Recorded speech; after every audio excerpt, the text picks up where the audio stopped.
afternoon, everybody.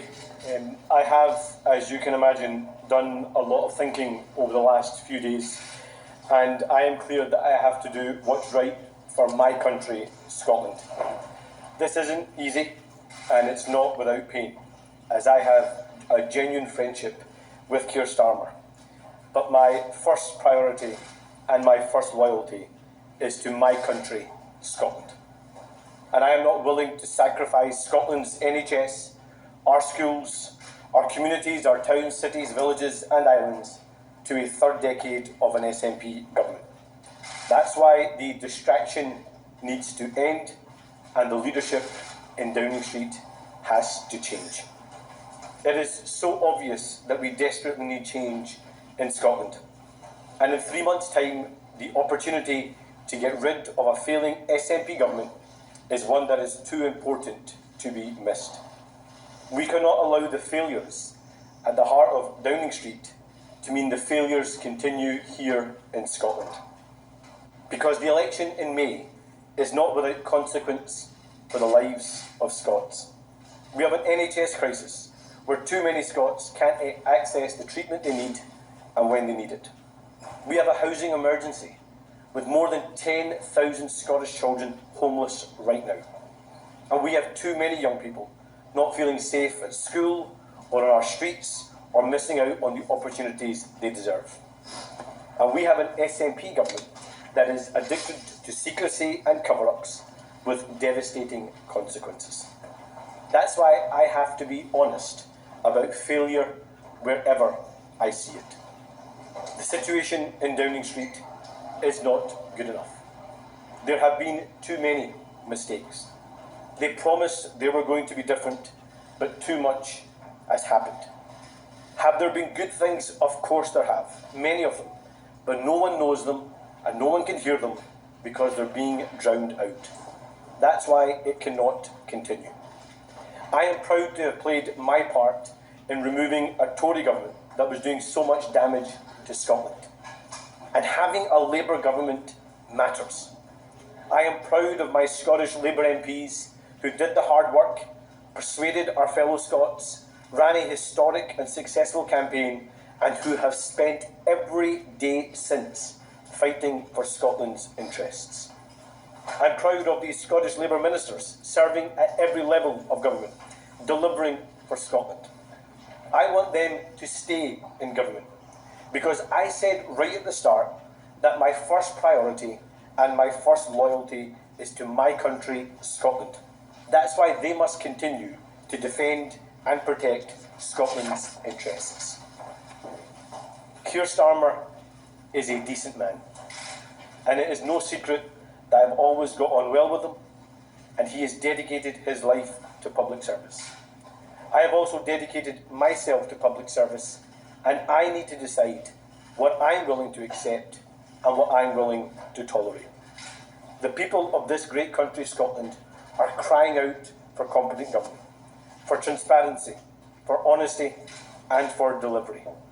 They want to see politics that is open and accountable. They want to see leaders who put the national interest before themselves. That is the standard I will always apply. We have an election that must be about one thing and one thing only: Scotland. That is my duty, that is my priority, that is my loyalty, and that is Scotland's choice. Thank you. I'll spell out why you want change and why you think that will end what you call distraction. Wouldn't it just plunge your party and the country into further chaos as a new leader is sought? I think the reality is, Glenn, that there are so many achievements of a UK Labour government, so many good things that are happening across our country. But if you ask people, they can't see them and they can't hear them because the leadership in Downing Street has become a huge distraction. And I've had to think about my own priority, and my own priority, my first loyalty, is to Scotland. And Scotland needs to fundamentally take the opportunity for change here in Scotland in 3 months' time. But who do you want to replace Keir Starmer? And if that let me be leadership contest, won't that cause months of chaos? Let me be really clear. I am not supporting or backing any alternative or any candidate. This is not about MPs versus MSPs. This is about what is right for Scotland. And it is for the UK Cabinet, it is for Downing Street, it is for the UK Labour Party to decide any process, any timeline, and what comes next. Colin Mackay from STV. You told me on Thursday you thought that Keir Starmer would still be Prime Minister come the election in May. What's changed since Thursday? Well, what I said to you, Colin, was that yes, he could, but we needed answers.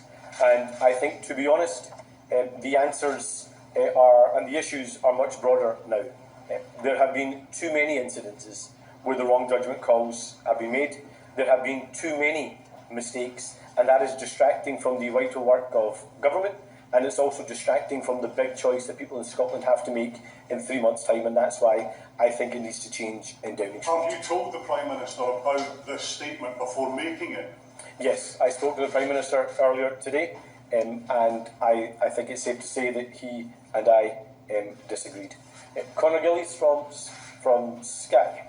Anna Starmer, one of your own Scottish Labour MPs is reacting to what you're saying here, calling it idiotic, immature, incoherent and self-defeating. It's playing right into your opponent's hands, according to that senior figure. Have you done this to blame the Prime Minister if you failed to become First Minister in May? And second of all, if you don't mind, last year you called Peter Mandelson an old friend when it was public knowledge that he had links with Jeffrey Epstein.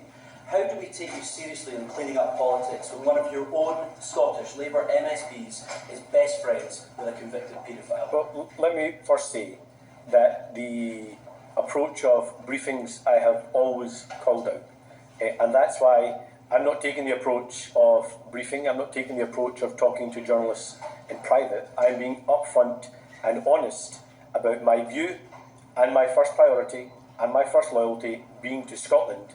And that's why I'm doing what I believe is best for Scotland.